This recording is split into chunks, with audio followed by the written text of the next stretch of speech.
지금 이제 이게 그래서 산미신이에요? 네, 산미신이 도착을 해서 얘가 파리스고? 재판하려 그러는 건데 보티첼리 초기작인데요. 이때까지만 해도 여성의 누드를 그냥 편안하게 그러니까 그리는 게 없었어요. 그래서 옷을 다 입혀놓은 채로 그렸는데 옷 입은 산미신 좀 귀하다 그렇죠? 귀하죠. 네. 귀하죠. 산미신 옷 벗어야지. 네, 그래서 산미신의 주제를 굉장히 좋아했던 게 사실은 루벤스였고요. 네, 루벤스는 좋아할 수밖에 없었던 게 여자도 예쁘고. 네, 그 실은 루벤스의 고객들을 생각해 보면 돼요. 이게 이런 주문을 한 정도면은 귀족이거나 황실. 황실 식구들이었을 거란 네, 말이죠. 근데 이게 설정이 되게 특이한 거예요. 그럼 질문 잠시 네네. 질문요. 루벤스 그림은 그 종교에서는 별로 주문 안 한 것 같아요. 예, 교회에서는 그다지 주문하지 않고 프랑스 네네. 왕국 나라에서 주문하거나 아니면 귀족들이 주문하거나 해서 네. 주로 이제 그리스 신화들을 다루게 되고 종교하는 종교화는 조금 있는데 조금. 네. 뭐 예수 그리스도 십자가에 달고 뭐 하고 하는 그 성당에서 주문하는 것 정도로는 있는데 그렇죠. 근데 루벤스가 주문을 하는 요게 이제 상황이 어떤 게 특이한 거냐 하면 요 주제가 특이하다고 말씀을 드리는 건데 인간이 세상의 어떤 신화 문화권에서도 인간이 여신의 몸을 평가하는 일은 없어요. 아 그러네. 근데 그 여신이 옷을 다 벗고 와서 어디가 예쁜지를 가려달라고 얘기를 하는 거는 굉장히 이게 전세 역전 같은 그러고 보니까 느낌이거든요. 진짜 인간이 진선미. 네. 아 그러네요. 예, 그래서 이게 그리스 좋다. 신화가 가지고 있는 인간의 우월함이나 인간 육체의 위대함 아니면 그 아름다움에 대한 긍정적인 것이 이 사건 안에 전부 다 들어가 있는 거죠. 아 네. 이 다른 신화들에서 감히 여신을 당신은 여기가 더 이쁜 것 같은데요? 이런 얘기하면 진짜 큰일 나는 거죠. 근데 그쵸. 그리스 신화에서는 이 일이 벌어집니다. 그래서 여신들이 각자 나올 때 여러분들이 이 주제를 가지고 다른 사람들이 그림을 그려놨을 때도 이코노그라피 측면에서 도상학 측면에서 벗고 나온 여신들인데 이름이 써져 있지 않아도 알 수 있는 게 이유가 옆에 뭔가 있어요. 그래서 예를 들어서 헤라는 공작새가 옆에 근처에 있고 아프로디테는 큐피트가 있거나 안 그러면은 비둘기를 데리고 있어요. 아프로디테가 비둘기 데리고 있어요. 네, 하얀 비둘기가 아프로디테의 상징새거든요. 그리고 이제 아테네는 올빼미나 그 방패와 투구를 들고 있습니다. 아테네는 사실은 수비전의 신이에요. 아레스나 마르스가 침략의 신이고 전쟁의 신이라고 하지만은 파트가 나눠져 있는데 그렇기 때문에 전부 다 누드로 서 있다고 해도 요 지물들을 근처에 뭐를 갖고 있느냐에 따라서 누군지를 짐작할 수가 있죠. 그리고 헤르메스는 그러고 보니까 여기 있네요. 방패나 얘가 그러면 아테네다 그렇죠? 네, 맞습니다. 여기는 헤라고요. 헤라. 예, 오른쪽은 헤라고 공작이 옆에 있으니까. 그리고 가운데는 큐피드가 있으니까 아프로디테. 페리스는 모자 쓰나요? 아니요, 그 모자를 쓰면은요. 이거 에르메스겠다. 예, 에르메스. 에르메스고 페리스가 얘다 그렇죠? 맞습니다. 모자는 에르메스. 예, 목동인 거를 알려주려면은 뭔가 털가죽 같은 게 몸에 있으면 되고요.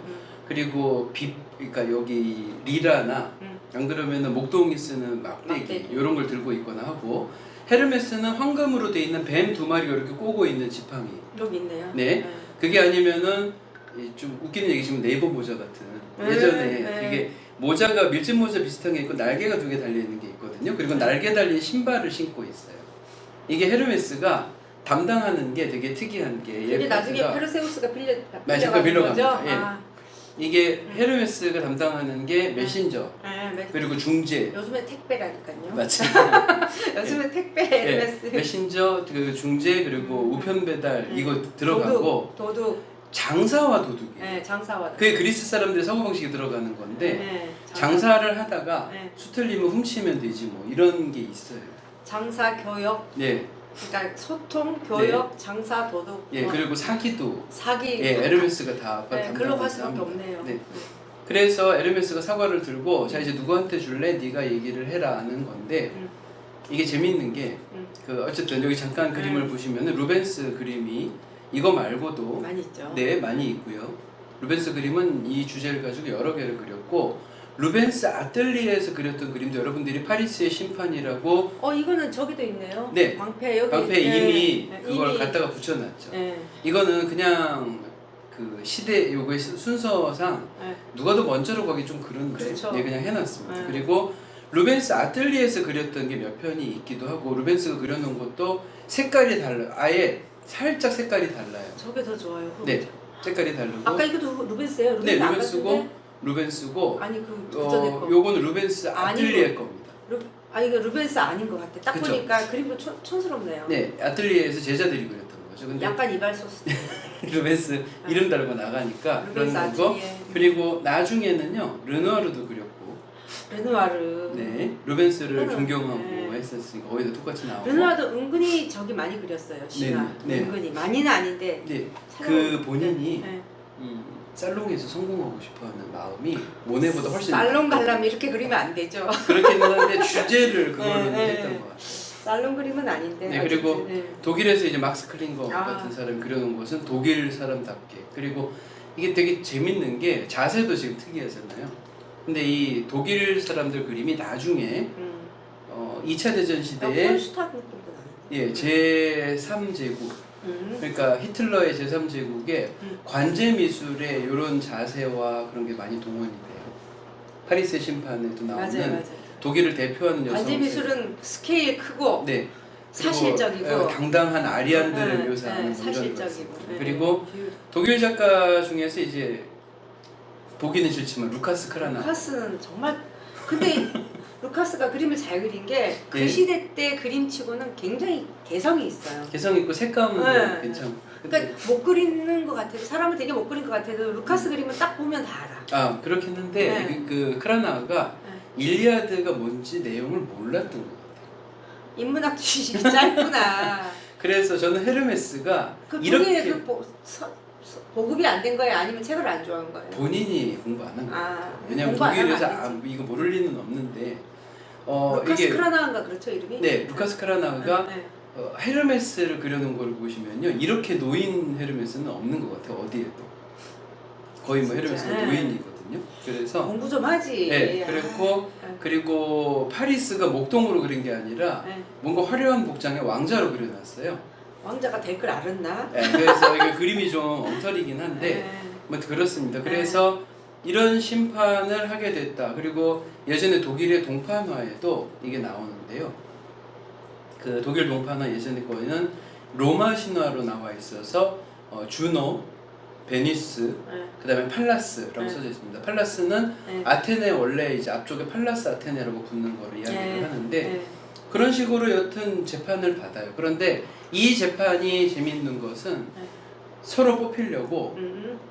이 심판자인 파리스를 미리 접촉을 하죠. 새 여신이 다.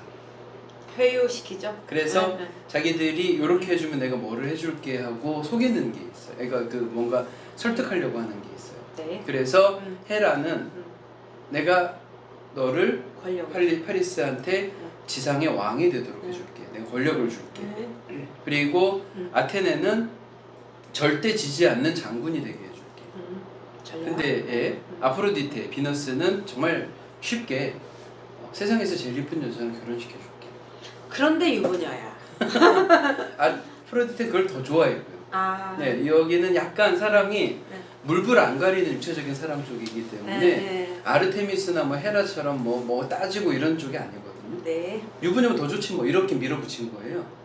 그래서 파리스는 거기에 넘어가서 사과를 아프로디테한테 주게 됐고 네. 헤라하고 아테네는 저주하겠다. 네가 어디에 속하건 간에 너를 속하고 너의 편들어주는 인간들 모두 다 파멸시키겠다고 저주를 하고는 언젠가 무슨 일이 벌어지게 되면 각오해라 그러고 떠났는데 나중에 트로이로 돌아갔을 때 그러면 당연히 그럼 그 아테네 일리아드 편이- 전쟁을 네. 하려면은 저기 그리스 편 페리스 편을 안 드니까 트로이 편은 절대 안 들 수밖에 그렇죠. 없. 그리고 아프로디테는 자기가 미인계로 포세이돈 등등을 이제 설득해가지고 그럼 당연히 이제 아프로디테는 트로이 편 들어주고. 네 그렇죠. 그래서 이제 이게 다 되네요. 네 그렇게 제우스는 왔다 갔다 하고. 제우스 왔다 갔다. 네. 제우스는 일리아드 내내 왔다 갔다 했던 것 같아요. 제우스는 테티스가 와서 자기 아들 좀 살려달라 그러면 또 넘어가고. 네네. 꽤 넘어가. 네. 제우스가 왔다 갔다 안 하면 또 재미없죠. 그렇죠. 그래서 그 아프로디테가 필살기 중에 하나죠. 자기가 차고 있던 허리띠 캐스토스라고 맞아요. 네. 그거를 파리스한테 빌려주고 메넬라오스 당시 스파르타의 왕비로 있던 헬레나하고 예. 그 둘이 데이트를 하게 해준 다음에 헬레나를 데리고 도망가도록 시킵니다. 사실은 헬레나는요, 지난 시간에 저희들이 이미 다뤘던 레다의 딸이었었잖아요. 그래서 레다 이야기에서 아래에서 깨어났던 제우스의 피를 물려받았던 뭐 이렇게 저희들이 알 수가 있는데, 그때 태어났던 가장 아름답던 여인 헬레나하고 파리스가 도망을 간 다음에 스파르타 왕이었던 메넬라우스가 어떻게 이럴 수가 있느냐고 격분을 하고 형님을 찾아가서 설득을 해서 아가멤논이 전체 연합군을 모으자. 그랬는데 뭐 연합군 모으는 사건에서 또 재밌는 일들이 많이 벌어지게 되는데 그 재밌는 일들 중에 오디세우스는 신탁에서 이야기하기를 이타카에서 오기 전 신탁에서 이야기하기를 이 전쟁에 네가 만약에 가면 전쟁 10년 끝나고 10년 집에 못 돌아온다. 미리 다 얘기했어. 네, 그래서 오디세우스가 자기가 미친 척 한다고 여기에다가 지가 직접 쟁기를 끌고 밭을 가는 척을 해서 소인 척 하는데, 다른 연합군에서 어차피 자기들도 지금 그 전부 징집돼서 가는 형편에 저놈이 안 간다고 해서 전부 억울해서 온 거예요. 오디세우스가 그런 놈이 또 아킬레우스 찾으러 간 거예요. 그렇죠. 같은 놈이 같은 놈 찾으러 왔는데 아킬레우스도 전쟁 안 나가려고 안 보내려고 뭐 이렇게 여정하고 있었는데, 그쵸. 그래서 그 놈이 그 놈을 찾아가다니. 한번 속여본 놈이 잘한다고. 재밌다.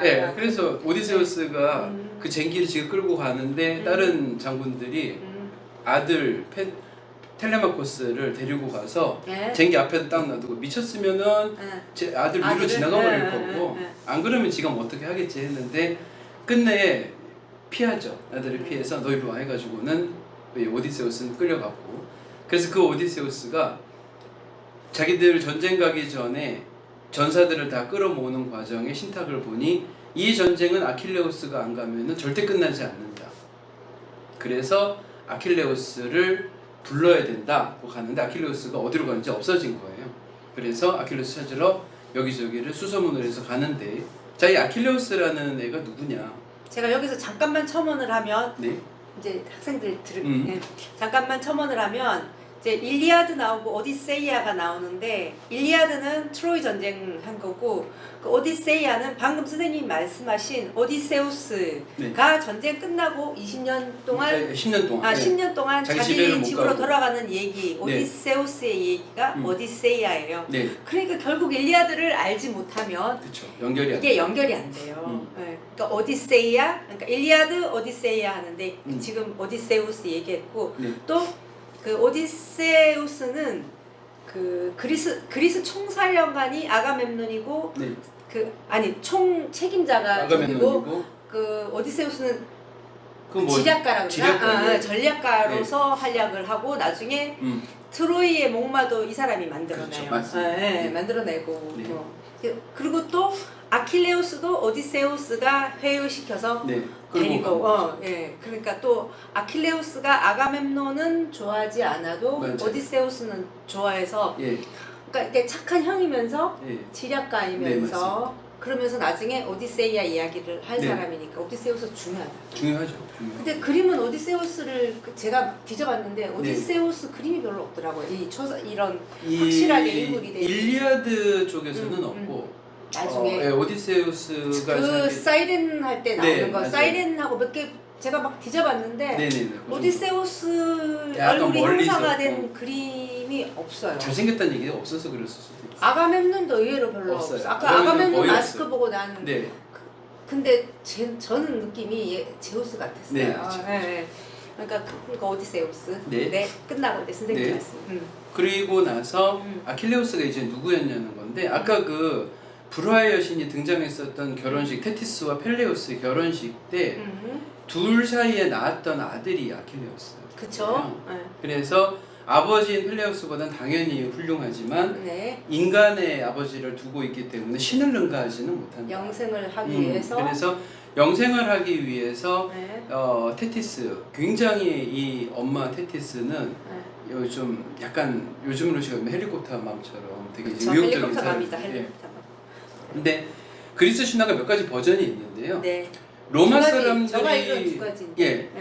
뭐 로마 사람들이 네. 만들어놨던 스틱스 강에 가는 것은 이제 그 버전 중에서 제일 우리 시대에 가까운 버전이고 네. 원래 그리스 사람들 호메로스에서는 그 얘기가 직접 다뤄지진 않는데 네. 아 그럼 스틱스 강 아니에요? 스틱스 강이 네. 로마 사람들이 이제 해놨던 이야기고 처음에 했던 것은 암브로시우스라고 그 액을 바르고 신들의 음료를 먹고 그리고 불에다가 집어넣어서 불 담금질을 해야 되는 거예요. 신들의 몸을 만들기 위해서. 근데 일반적으로 알기는 우리는 물에 빠뜨린 거밖에 없어요. 네. 발 뒤꿈치죠. 맞아요. 맞아요. 그래서 펠레우스가 그 불 속에다 집어넣은 아기가 울고 있으니까는 그 아기를 끄집어내는 바람에 영생의 몸을 가지지는 못했다. 이런 얘기가 앞버전에 들어갔는데 사실 제일 유명한 것은 이제 박사님 말씀대로 스틱스 강에다가 집어넣는 거죠. 딱 한 번만 들어갈 수 있고 그 강물 속에 들어갔다 나왔던 이 몸은 모든 어떤 무기도 공격을 할 수가 없다. 그러니까 엄마인 이 테티스가 고민을 하다가 어느 부분이 이 무기에 의해서 공격당하기 제일 어려울까?